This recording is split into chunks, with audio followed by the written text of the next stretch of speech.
Ebiro 29 ebyokwezi okwa kashatu nyenda nkwakire omwabazi yogu Amakuru gitu agenshonga agutwa kushakira okuruga omyanya etari emwe nemwe okwisyaho amakuraga ndi Adellah Orishaba nta kwisyaho amakuru agarimu abanyishenjero Alan Sewanyana na Muhammad Segirinya erizo ko barebekaho bakagamba ebintu ebibatwire aha mutima kwihabaruga omuchome baheza kwebwa bwiru twina makuru agarimu polisi kuyasibana yiruka na nabeji mu district ya Hoima otireho n'amakuru kurugo mu district ya Kisoro na bomu eyatekatekwa kubera bomu eyi abantu omuri fotopoto bayekanga batiyo baketa polisi ekarauka kubirukanjirira agonagani minji nigo ndabeni nkwisiyaho omugenshonga habo mwabazi yogu reka twate mukace nabanyuma kundagaruke ngakwisiyaho ombwijwire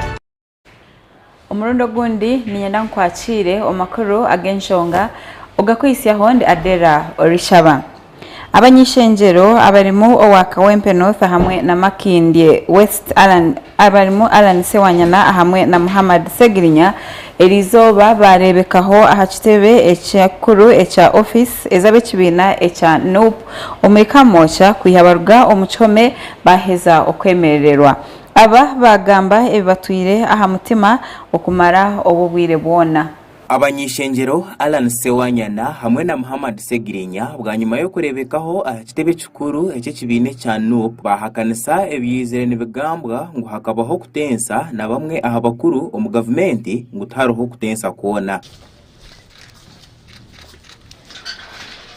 choko yakugamba wateisa ne passport yo tusobola jaccessinga gifuna kati gwe twatesa na yero wachi passport ayita tumuganda zituwe butubanga waliwo okuteesa kati wachi tumuganda munne twatesa nawo ne tuta kashwe passport oba abatesa abalala aba bayetombwitera ba member ba parliament abari kugira ngo Alan Sewanyana na Segirinya babiri bagomokiro mu chome waliwo naade badulanga batulese asajja atenga bagezi muganda wange tukutwaleyo tulete nze bulinda kunja kubankuletera emmere kuletera chai n'encha n'enkyandete ne lulindete obereyo nga bulireyo mukomera ningo tunula boti noga yuli abasajja badula amazima ga Katonda muguno uliranga amaziga gakuyitamu tinga bageze munaku ya muno nga moyogerere echa amazima ga Katonda mu ggulu aba bayonjera bahakanisa abo bona abari kugira ngo babire babazibire okurugayo okugamba n'abantu bari kugira ngo bakaruga omuchome bino burwire bwingi ngo babire bino kubanza okuzomwirwaruro mukomera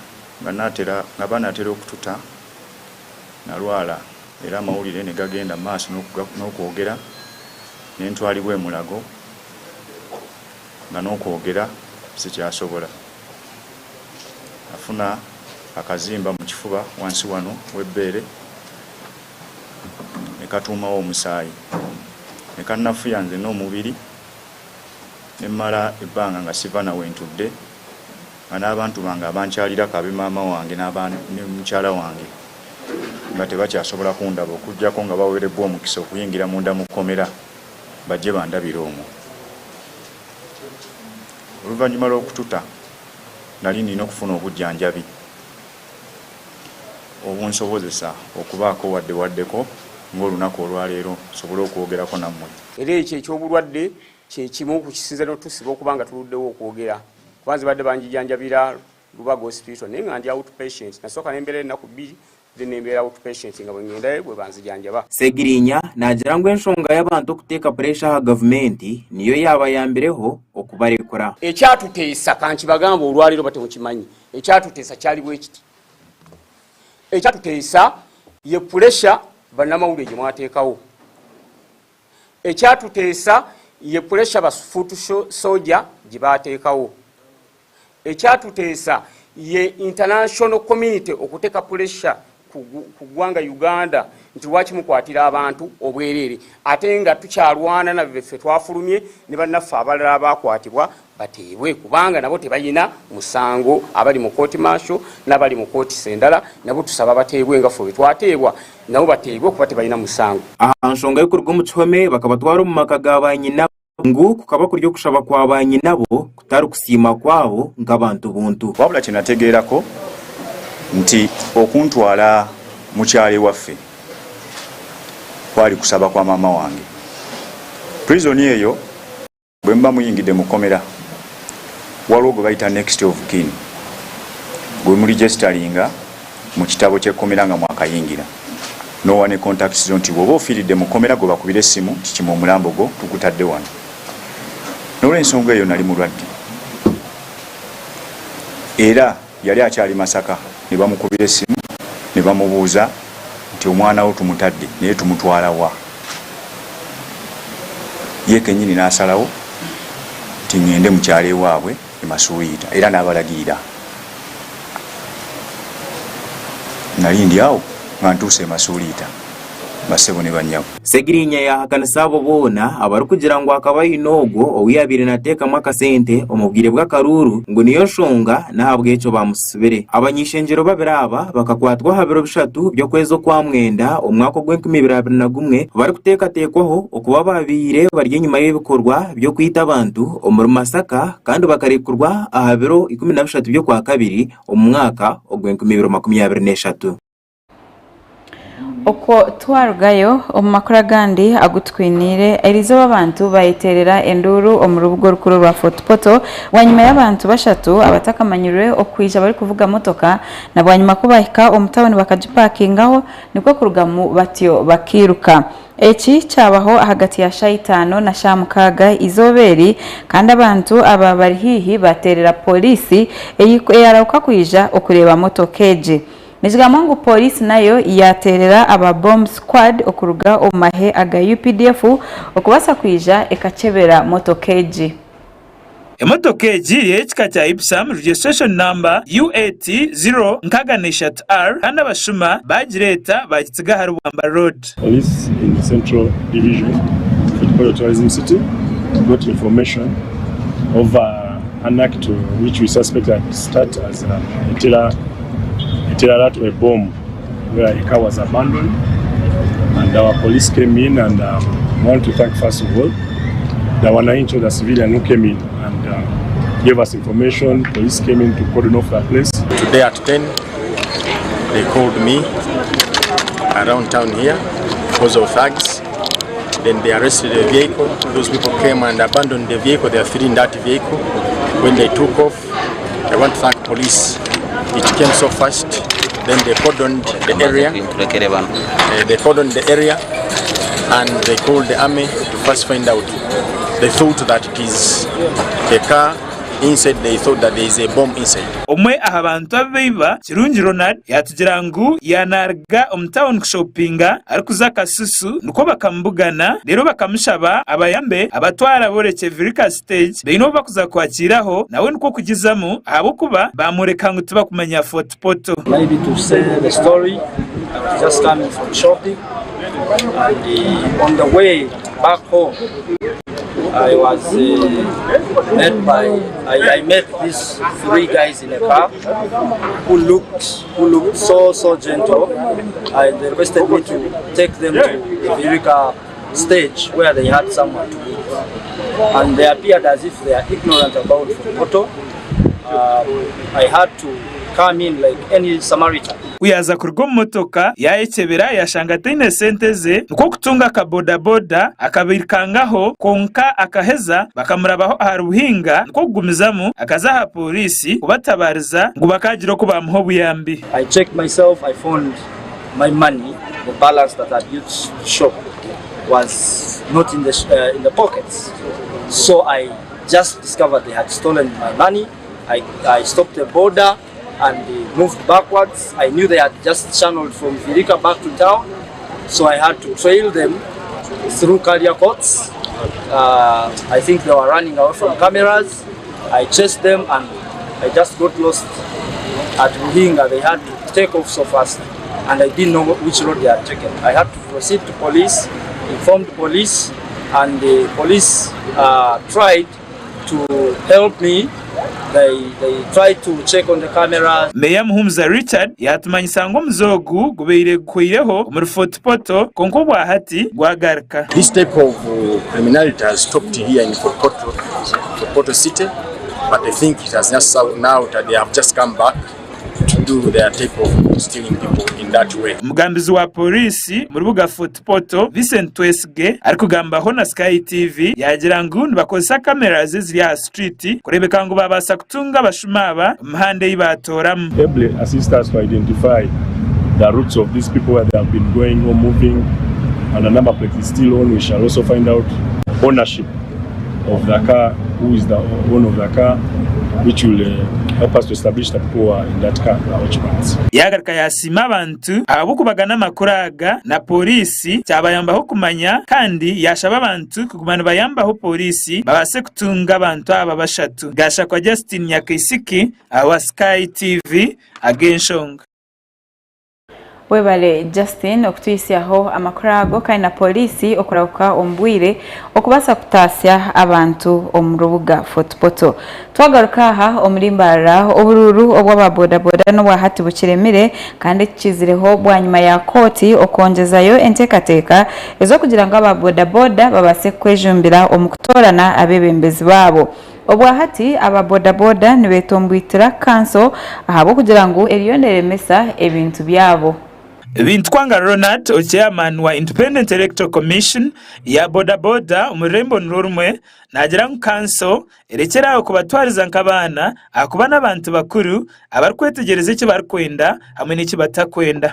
Kanso yambarara city ebire hambere entebe yanje yo kurakaruka boda boda kambara city erikwenda kuba niyo yateza ka boda boda nanye na nito twakora ikiri kubasika twazo mukoti twatunga court order iri kubembereza kare kindi kuteka ngo ipapura babitungire city council receivingire RCC yakiri receiving diso yakiri receiving nangwana nabandi ba receiving nebimwe ntwakibigaba nagira ngo bonka kakiko ka Electoral Commission bariho mu mateka kandi bamanye bashemeye gukora ngo main council ikabaremesa gukora umurimo gwabo yagwetasyamu ikiba kugira ngo tikikubasika kandi tubarukwikirizana nacyo.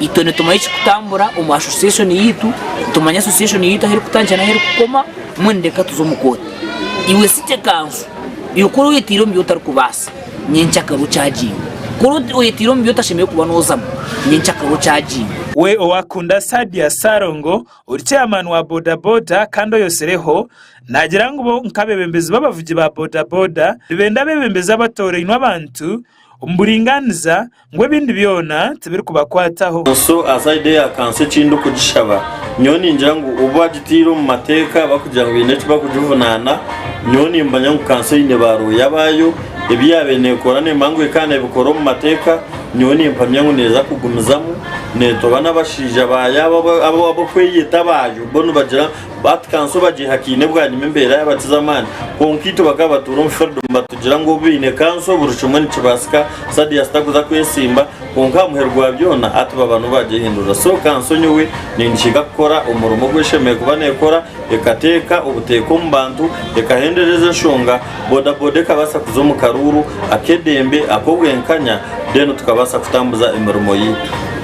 Ate yahiga bavugi ba boda boda kurinda obusinge no kutamukanso wesi yangira yashaba office ya city clerk kukorekera kubasika kurebeka ngo tubazanira mu businge tubazanira mu kasinge akaruho umurimo gwa boda boda bwahati mbagira ngo umuntu ko kubona kwesimba no muntu wareba ngo to kumubasa to kuzamukaru ninga no banzo teka yo warakota kumangu to kumubasa bwa kibino bwo bakikize zo mukaru kandi garaka mvuga bavugi ba boda boda bwambarara mbagira ngo tuyikiriza namuherwa byona nitwetaga ubusinje ntwetaga umwe ntwetaga nkoragana nunji aha kuba aba barumuno batuyihama namwe kugira ngo umushuma fune gap yo gushanga ngo harumuna atware pikina yitabantu ahabwo kugira ngo namangu twakire gufara umwe hatwaye yahuramo no tuba twakwereza umushuma gap yo gukora buruca kurana yitaga so mbagira ngo bagume hamwe emituma yawe bukare burucumwa muherwa byona twatuciryo mwebembezo twataganaje nabo ntubayamba bizunko kutwento bayamba manyogo kuramba turamba. Sky TV yagambaho n'ababodaboda batari bamwe na bamwe ahanshongeji nabo baherize bitekateko byabo turwanyisa ku bantu bawadde nyabo kanso yali etunyigiriza nnyo muntu bwakukwata era okuva ku majja wano nangakole 12 muntu owadde bwakukwata ayagala mutwalo Sadias bwe yalwana entale ezo abawadde nabo ne tubagoba Sadias yafuuka mubi Sadias twali twagala bukubwe naye buyimiriziddwa enfunda ndoza ziringa mu 2-3 olw'ensonga y'okufutyanka okwagala okufutyanka nga kanso yefutyanka ffe njja kuyita njja kwogera ebigambo 2-3 naye nga ffe omukulembeze gwe twetaaga ye mwami Sadias. Akaruru k'obwebembezi bwa bodaboda mu rurembo rwa Mbarara kakaba kalyako kuteerwa omu kwezi kwa 12 omwaka ogw'eire konka okuhitya obwire obu tikakatirwe bwanyuma yako tukurugayo ekemereza enteekateeka zoona ezikanso beereteireho kuteza akaruru aka. Sky TV yagezaho kushyikirira kanso ahanshongeji konka titwabaasa kubatunga. Ahabwa Sky TV ag'enshonga ndi Martin Nebye na Diana Kwakunda. Mwebale abashaki bitu okutuyisyaho amakuru ago ag'eshonga z'aba bodaboda. Omakuru agandi obu hari kuburayo ebiro bina bakabasa kwemeka Bishop omusyaho wa Muhabura Diocese ori kumanyanga Canon Mbitse obu hati ebintu ebitari bimwe na bimwe biriyo nibiterezibwa aha mwanya ogu na mnonga ahemikoro eri kwija kuba aha kanisa eya St Andrews Seseme Cathedral omu district ya Kisoro. Obu hati abantu abahirwe emirimo etari yemwe nemwe bariyo nibareba ngo buri kimwe cyakorwaho kandi cyaterezibwa nko kucemerire kuba kiri emikoro etakashyikire. Reverend Steven Ruzazo muhandiki mukuru mu buyobozi bwa Muhabura ahamize biyagira ngo bariyo nibetegura okwija kwakira Bishop Omusi. Ubu ngubu mu byo kwitegurira kwimika Bishop wa gatatu bw'episkopi bwa Muhabura kwitegura kuja mu maso ubu ngubu aho mvugira ahangaha Bishop elect ari mu mwanya we aho agomba mu nzu ya Bishop official residence ya Bishop wa Muhabura yagezeho kwa gatandatu kandi ubu ngubu aho mvugira ahangaha ndetse n'amahema ubu bari kuyashinga aho kuzimikira Bishop naho hari gukorwa kandi iminsi 30 y'ukwezi kwa gatatu sinodi zabiri gusezera Bishop wa kabiri the right reverend Kurani Mamugisha Seseme Girls Secondary School Hall. Nagira ngo mikoro neza kutandika shayishatu aha biro bibiri byo kwa kana 2023. Service yo kwimika Bishop wa gatatu izatangira isaha 3 kimenyesha ngo isaha 2 n'igice abakristo mwese mugomba kuzaba mwicaye mutegereje kugira ngo ba bishops n'abandi procession izaze isange twiteguye neza cyane. Nagira ngo mukwatira inene by'amagara nabyo bariho nibabyetegurira kandi abashaho bona nibaza kuba bariho buriho ukureba ngo umuntu wateganisibwa munonga yatungekize bamuyamba. We are highly prepared in terms of health. The medical superintendent of Kisoro Hospital is the chair of the medical team, and on the team there is also the one who is in charge of health in the municipality. So municipality, we have a number of doctors. Dr. Michael Baganizi, who works Ministry of Health, is on the team. Today they had a meeting, and in terms of health, we are very much well prepared. Myeteremune yetegura kandi araganisho kwija kwakira Bishop. Abakazi ba Mothers Union barebekira baryo mu practice bare kuraba umbyeshongoro ebibagunjire ebyo kwakira Bishop. Kwitegurira umukundwa wacu Bishop tugiye kubona muri iki gihe cya vuba none Imana izadufashe kugira no kuri uyu munsi turi amahoro. abakristayo abandi nibagira ngo tibabwiye no bwire bwahika bakakira bishop bakareba ku bishop rugahantebe hakaza hondijo ngo hakuba muhabura hatura harime nduru na mnonga baba ari kuza kutunga bishop musya. We are preparing the constitution of Sunday because of our new bishop, Reverend Canon Godfrey, and all Christians now are preparing for that.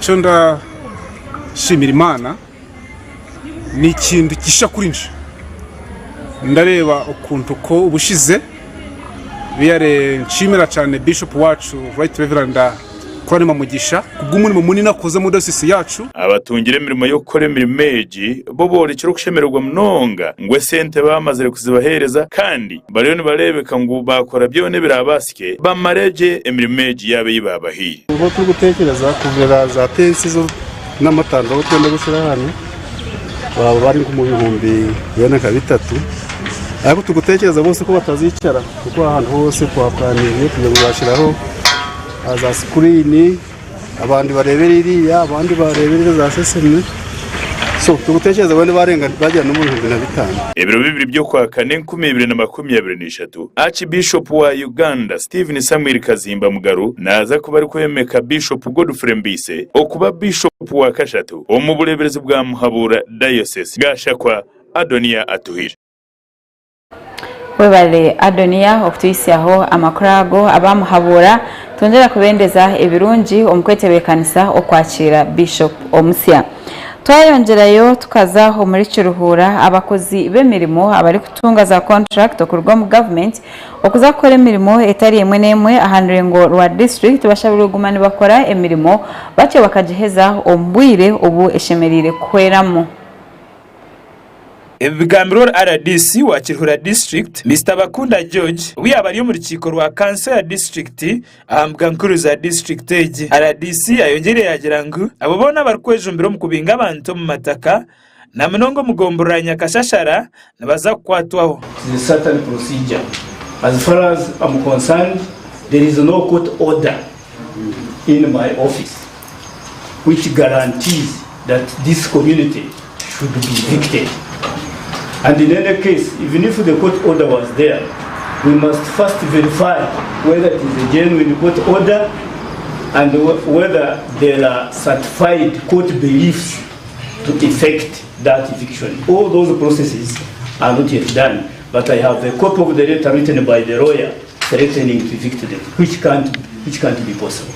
Bakunda yorekero ku Kiruhura yaheze kutunga sente ziri ku kabiliyoni emwe n'emitwaro 83 na 2013. Report I have on my desk as at March this month indicates that a total of Uganda shilling 1,836,802,132 shillings has been received in Kiruhura district for PDM circles. 55 parish circles have received money out of 56, or save for one, number one in the Sanga Town Council, which has received nothing due to challenges of the details of the bank. Kandwe Dan Mkago ya person wentebe ya katano wa district ya Kiruhura ayerekero ku district age eferirwe mnonga umukuru wanse bigwererezi ebirume bijiju ameneja barakurabira mu kugema kandi no kuzubira abantu kugendesa amatungo umubwire n'ubwo bumwe ubahati Kiruhura district erumente ziri kwike mtware 38 ukurgira hakubara amatungo ukwabereho mwako guhire. Had affected Kibaba's herd in the same ranch only affected a one Ankore cow which was not vaccinated by the time the vet doctor visited that farm. On 19th again March, another outbreak was reported in Orumukuru w'ishengero rya Kirihura District Honorable Says Mwetware yashaba kanso kutahiteka erukwatogo wena orashangwe arikushisha ibyo bhangwa ayongere yasima bobona ababa yambere omukuja gusekiro cy'abakazi. I congratulate you, Honorable House and entire district for successfully hosting the national celebrations to mark International Women's Day that was held in Sanga Town Council. Gasha kwa Job Kato, aba Sky TV, Agenshong. Webale Job Kato okutuyisyaho amakurago okuruga okwe home district eya Kiruhura. Omakura gandi agutwinire polisi omuri Hoima yajemeserezebwa kushika omwika ogurikuriza amisho bwanyuma yabeji ababineho emizano bati bakaremwa kwikirizingana abo kugira ngo bari kurira emizaneji eya post primary Coca-Cola bagishazamu bari kugira ngo habiremu enshobi eki cyajemesereza abeji abari kugira ngo baba basingire okutandikaho akesharingo ecyaritera polisi okubashikamu omwika ogurikuriza amisho. Omunyamakuru witu yabariho ekatuhe bingi ebikukiraho. Akashashamaro katandika obu abantu bine kuzana bashazibwamu kandi eki kikaretera akajagararo kayeyongera.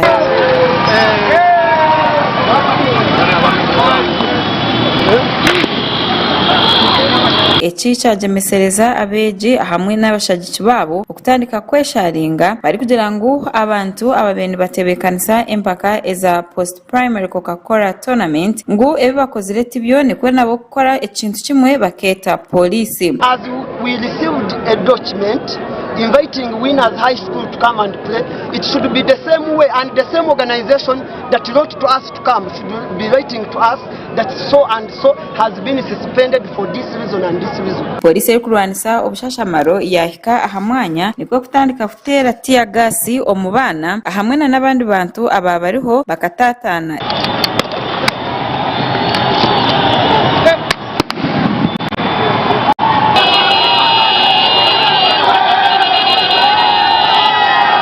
Eki cyakorwa okumara hihi eshaha nk'ibiri.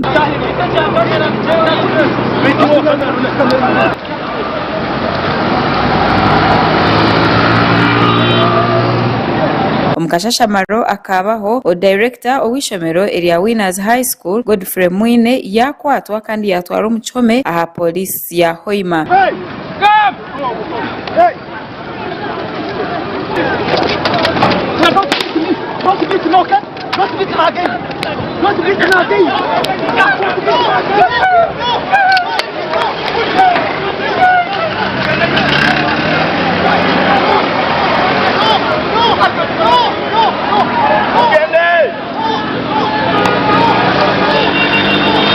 Bataka kwasirwe Mwine yagira ngo abantu abene batebekanisa babine kubagambira ombwire omuringo ogurigo ahampinda hinduka ebireho bitu kutari kufa kubagwamo nko kubabagwamo. So we are asking why are we not playing, and we did not receive any written information about suspension of our match. We came prepared to play and we are not seeing the team. The officers are deployed everywhere. We are being beaten, they are beating our kids. The officers are beating me.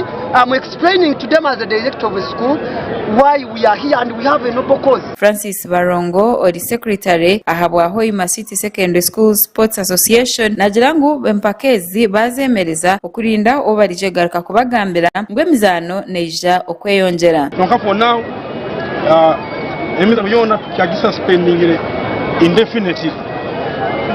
The committee is going to sit and see what next. Uriye mugambirizi wa polisi omuchanga echa Albertine Julius Alan Hakiza yahamyebi ari kugira ngo abantu mushanju bakwatwa kandi aba barimo na director owishomero. And we have arrested 7 of them including the director of the school, the Winners High School. So these ones we've arrested them on charges of inciting violence and unlawful assembly. Amakuru aga gasha kwa Gad asaba webale gad asaba kandi okweniko emizano ya agenda omuri hoiman tamyango ntija kugira cyakora kugira ngo emizano y'amashomero egumene agenda kurunjo misho hatari mu obwimucero bona cyakirisheka cyetu cyo kubanza ecagenshonga reka tumuroka cye ngaruke n'iceka eca kabiri Otarga Sky TV.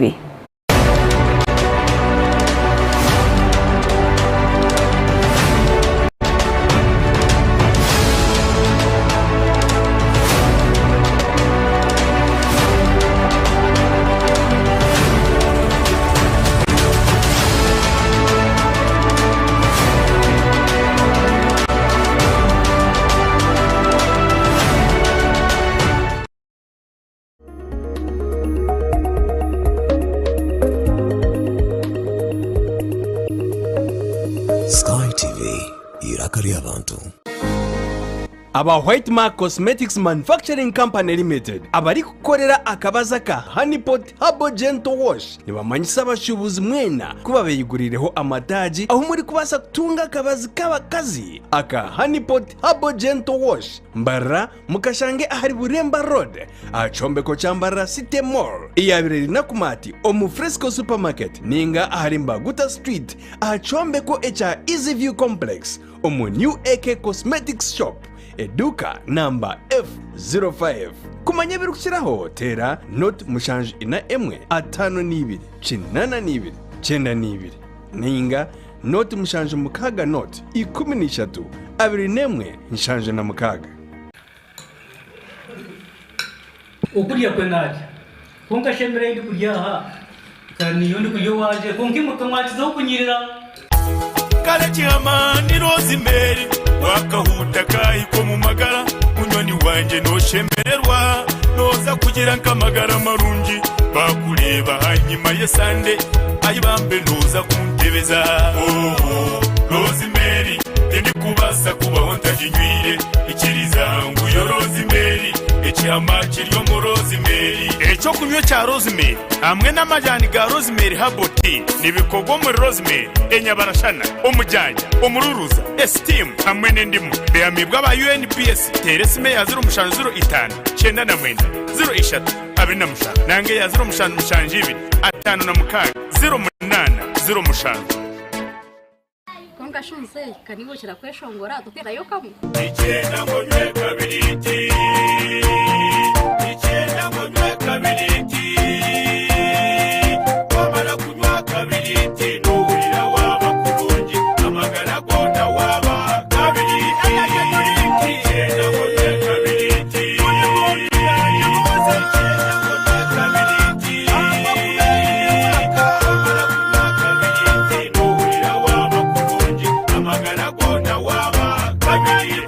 energy drink ora kacunchumuro kanywe karakumaririho kandi karanywebwa buri muntu wena abarenda gushobora karyo maduka no masupermarkets gono mwihanga teresime ya 05 cyenda 92 85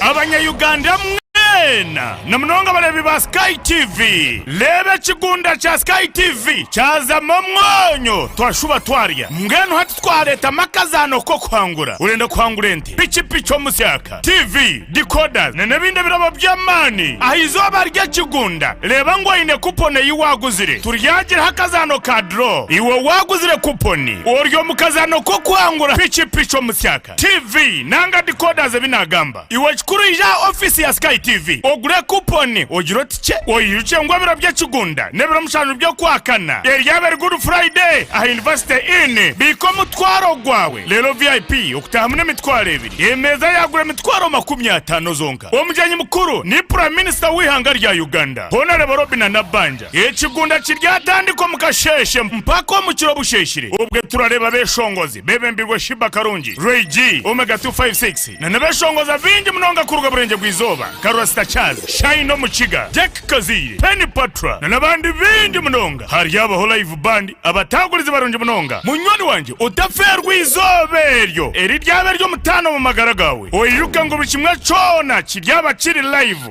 Sky TV ebyo byona bishakirwe Radio 5 Star 5 Motel OK Fashions Haneport akuna kabazi kabachara MTN Uganda okwenda kumanya bikishiraho teresima ya 0 ina nshanju atano nina nshanju nina nanga ya 0 ina ananitano ananina 08 turebere nshonga za rukundo aha rubajuro mwami no mcyara boyfriend na girlfriend narishi abantu binja bariyokwe habiremo butikirizana haba mno tabanko mumaka turebere ngwebi neveretwa mu obutesugana okushango tinde vunanizwa aha mukundwa wawe too much expectations kandi na lack of respect for your partner ebyo nabishanje aha Sky Television on program nyamurungi ya Love Drive eraberho buri rwakana na Sunday shayina necweka paka shayitana necweka ezo mchiro sakwantu kusiyaho amabara gabantu harimo inshonga zitari zimwe na zimwe tukusiyaho no habuzi kurga abantu abariyokwe nanyo mhereza wa Olivia Kamsime tushanje aha Makarista Road hihi na Kawaterine Primary School narishi aha social media platform zona Sky TV UG official Sky TV irakarya abantu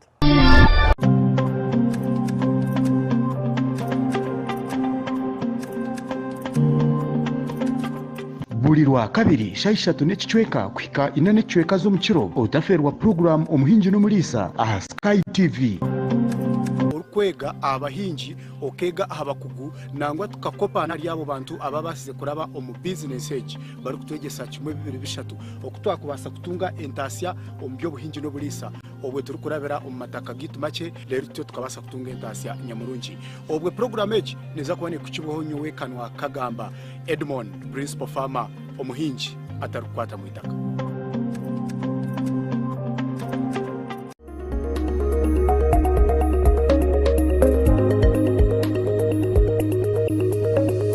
Sky TV Iraq.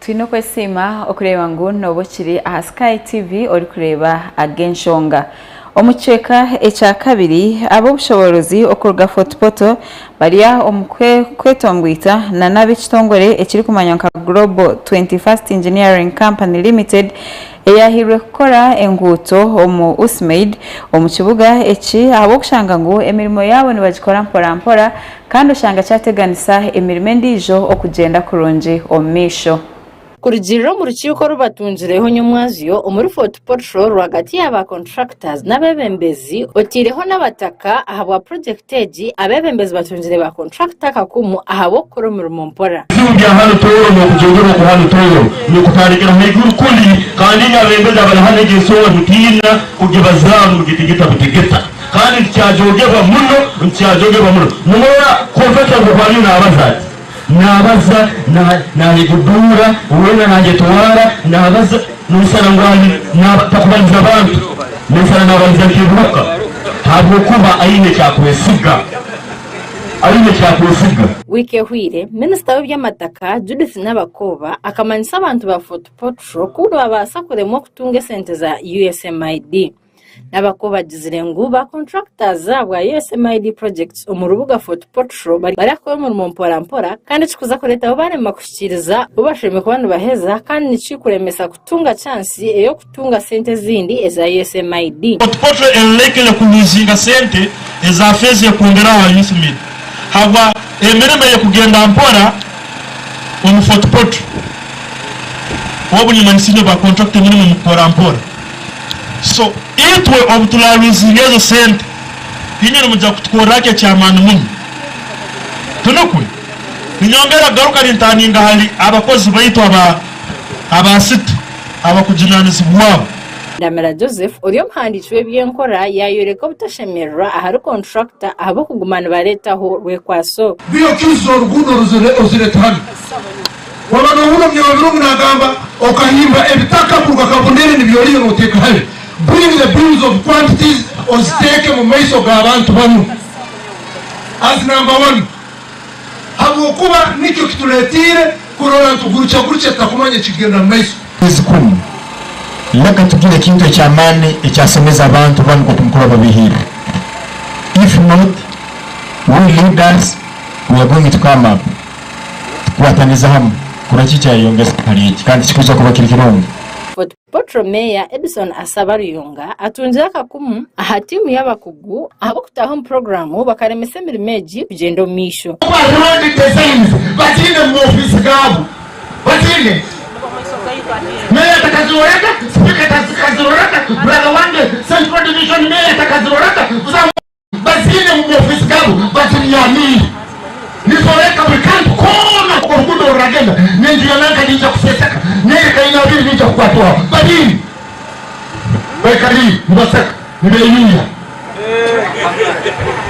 omwe aha batuze ashaba contractor abase kuba nabaha assurance yo kugira ngo mezi munana basigireyo babase kuba bahereze yo ruguto nuko barukwasabanye kakuba emirimo ene takozerwe terukorwa USMID wone koraki never phased out completely hati asigayize obuchweka kinana nakamu point munana na tugambira ngo neja kukora ekiro no musana ningoza contractor okutwashuwaringa ngo okukora kwawe ekiro no musana mu myezi munana yokenya kusigayireyo noija kumalira orugudo runo rutukwaza we deputy RCC wa Kabarore district Emmanuel Businge agizire contractor abasize koraho pasenti 18 aha murumo yabo kandi pasenti 15 ahawiro bashemiye ku bantu bakora kandi ashemiriye kwayo umukwi 12 ko mwako umurimo ukoze buri 18%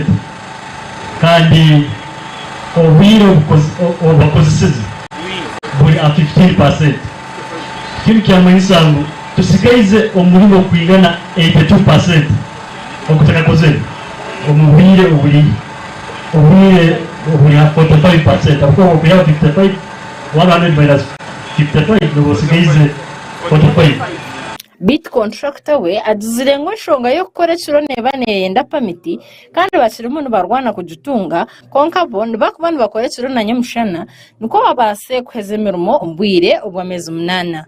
And we have already, as a social team, the working at night needs a permit. They need to have a permit to work day and night. So they are still procuring that permit, but they will be working day and night. We are all here, we need more jobs from you.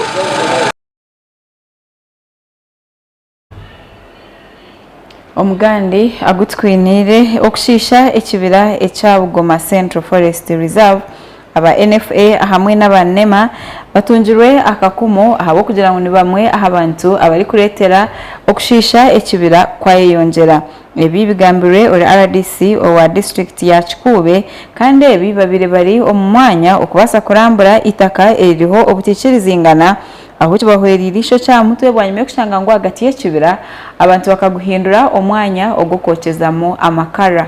RDC owa district ya Chikube Imran Tumusime ajizere ngu okuremwa kureberera ekibireki no kugira ngo aba National Forestry Authority barembere kureberera Bugoma ari kugira ngo bashemeye ku rugaya babase kutaho emiringo ibararemesa abantu abari kuza mu kibireki bakatemamo ebiti byokosi y'amakara. We need to find out if NFA is failing to do their work.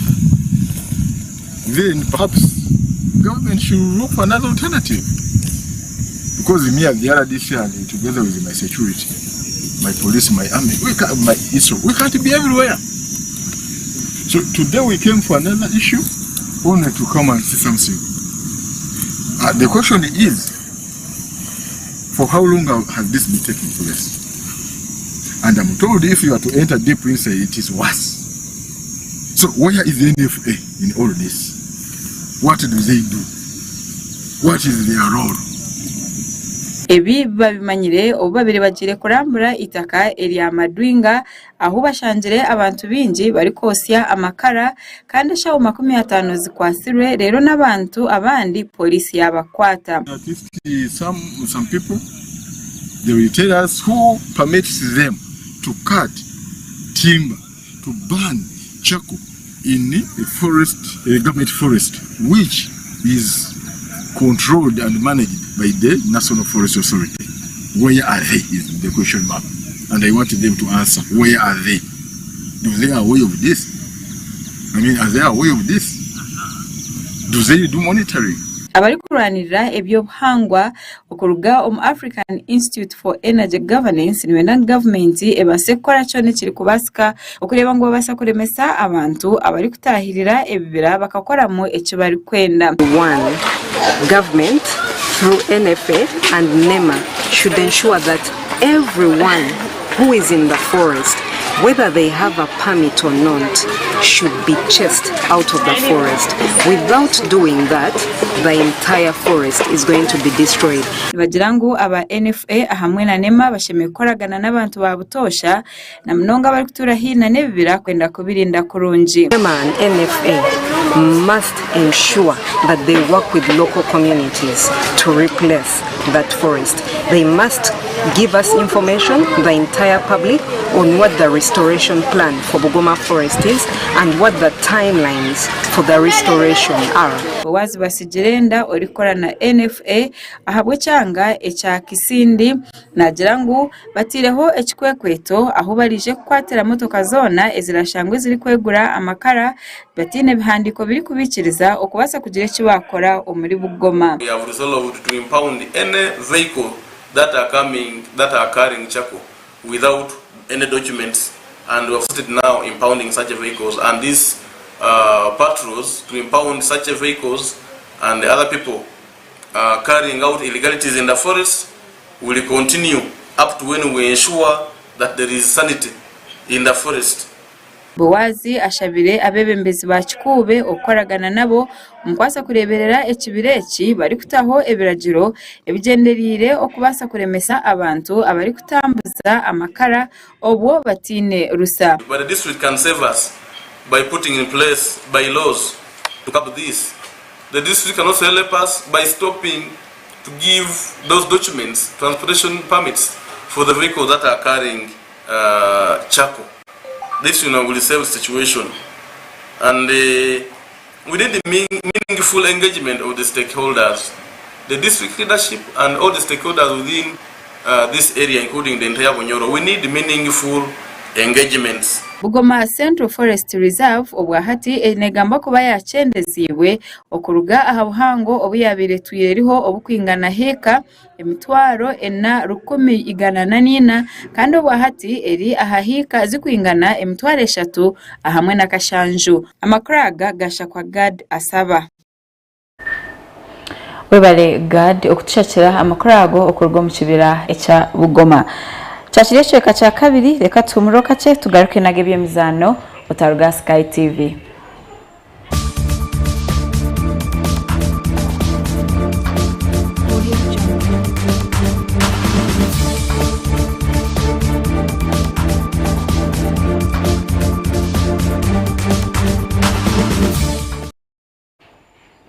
Amakuru agebemizano aba citizen erizo abasinga bukanga bakubatera goli ibiri aha riemwe omuzano gwabuyobamani kandi umunyamakuru witi yabariyo reka tukoreke okwemizano yabere.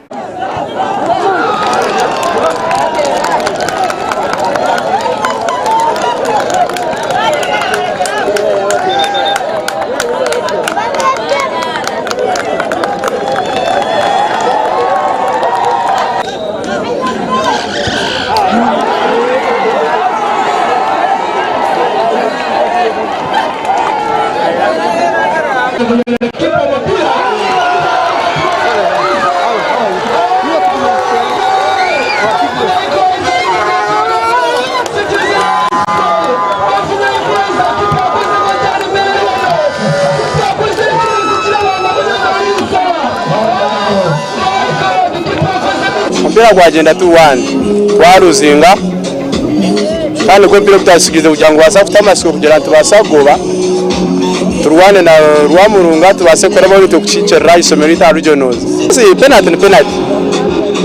penalty yetanyuire nebene nubajukwata ninganeza hero tukare kosaga irinsan counseling ikindi cya kabiri abana bito ntanga kwa training bari mu senior 1 baza kumza senior 4 senior 3 bakumanya byo mpira ntwe tubasekora kwa discipline kwa trainers hano tukoze enough training twakikora umuntu go kubanza tuzana abana bari experienced n'abana bato bose bazane mpira icyo bakora bakimanya.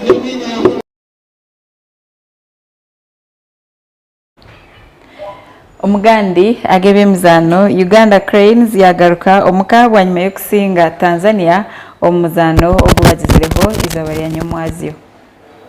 Kapombe with the throw now.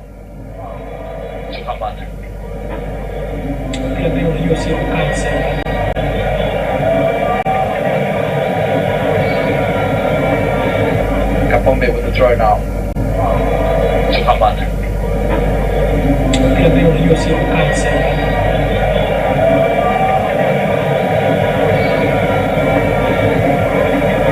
Long launch by goalkeeper Mandula.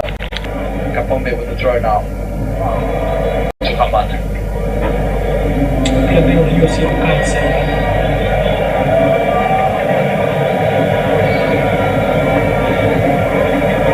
Long launch.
Risked, but on the end we got everything because I have a tradition with you personally. 2013 for Chan we eliminated you. 2015 for Chan in Rwanda we eliminated you.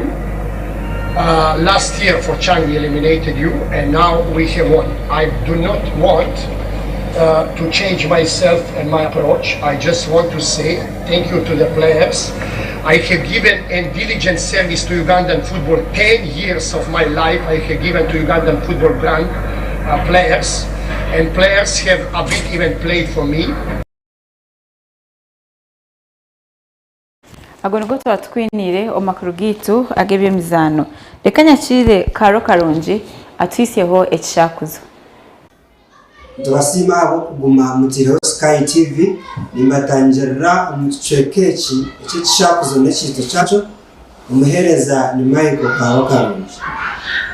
Ekishakuzo cyitwa kizoberi kigira mu shapsha boriyoko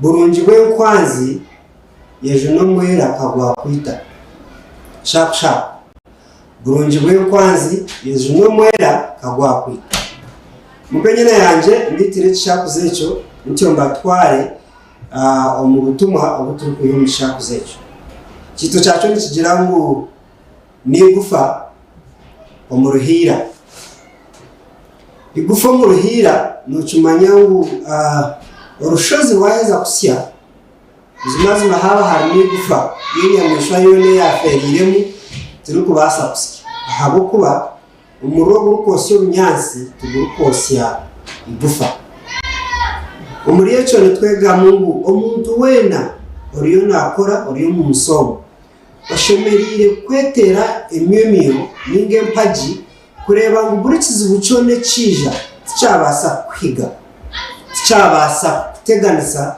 nyesi ukashanga umuhanda gwawe gwoyorekerire omukuhika abahanguzi gwateganisibwa bwena oshemeye kusigara ori nk'igufa ogumire ebyo ebizibu bitukubasa kuteekateeka ngu ninkomuriro oshemeye kuba ndikushanga omu ruhiira ogumire kandi okasigara oine ekyoyerekerire mwebare nasigara ni Michael kaba karungi kandi tukwatagane omurundi ogundi station ni yemwe eshaha ni yemwe bwena oshemeye kusigara ori nk'igufa ogumire ebyo ebizibu bitukubasa kuteekateeka ngu ninkomuriro oshemeye kuba ndikushanga omu ruhiira ogumire kandi okasigara oine ekyoyerekerire mwebare nasigara ni Michael kaba karungi kandi tukwatagane omurundi ogundi station ni yemwe eshaha ni yemwe n'ekishakuzo kitu nicyo kimwe nikugira nti yagenda etine mukuru egenda bwira murare kurungi eyagenda etine mukuru egenda bwira ekikumanyisa konka nikwe kwa kugira ngo yagenda etine mukuru egenda bwira kanosheka eyagenda etine mukuru no mekikumanyisa nkimanyisa kyo twashikomuko kashanga hatari mukuru tukugitina utahira amaboko enda n'abamoto bakoraga ngo bataha turi n'umuzigo abantu kuzinduka bakaremera mu maka g'abandi so yagenda utine mukuru etine mukuru yagenda wabwira uba karo karungi yankenga karo karungi rero watangiye tugenda kuba cyanzo maraka kunda murebere ja kukimubuza koreka abajya haro kikugira ngo katukanga tukanga cyatukanga cyaturya cyatukanga konka cyaturya niki nechiko tukwihita karo karungi iki nakanyoni kama so how are you kwe bari kwija nyine ndamutse kurka cyekura na radio 5 za kimonge be bari kutukunda ekigunda nibija ekigunda mbaza kwija kandi ntongera kubeta ejo mu kigunda biro mushanju mwije twakire umugore wa Manongo ejo mureba abana aba tunangwa no mwaka tureba guka mwije tukore cyamana reba abana bato n'abakuru mwije murebe Sky TV bitu yamangiye kongera gukora mu region okubiri twareba ari cerizoba okubiri antuza kugamba international politics abo kuba umuntu riba biga president umuna na garka mu foreign dignitaries na president abandi ibindi bintu bishanga social media onganto era tumanye twemerera mu global stage aho yensi yona yona ni nare tabakugo abakugo mu international relations twenda kudiscuss twenda kureba no kwaki China ne ikora ki hato Russia ne ikora ki America ne ikora ki abakutubuzabuzana bani India ne ikora ki munwana wito hikire noha China oru twendeza noha oru kwende bitu byonka noha so twenda kwa tension na tukagireta tukagita home studios za Sky this evening kandi nareta abakugu abacencuza bose rumushongeza bose mbaforo ya global politics tweta geopolitics mbwena bakucenga gishonga abacenga shongeza nareta abakugu nanyiza kushitama hariya n'abakuri Sky turikize turiba kafurumba tematimensi yo namba gituretera hati mwene kwena ngo itwabe genshonga tutabatahatahamu itwereka tsibure tubendeze kugira ngo urubazo rwanyu rubonere itweka tugende kuri tubindi tuzakubareberayo kuko ari twije ko ntonto era mutetseho tutore tukikire konga kunkwija mu ndeba nkamisi tkorya reka nsige Paul raha nabo kubiri babase kushoronzya eshonga nko kuyadishoborera mpaka ahera ahwereyo ubundi niwe umunya-Uganda uriyo kwa kureba Sky TV ukabasa kwitegereza Uganda yemerire nkahi twani tugamba aharengo Rensiona ahaba genshonga na timu inakora nayo itwereka tugende tuhumureho tukusigire abo kubiri okusizo beri yanyencha kare mutarga Sky TV.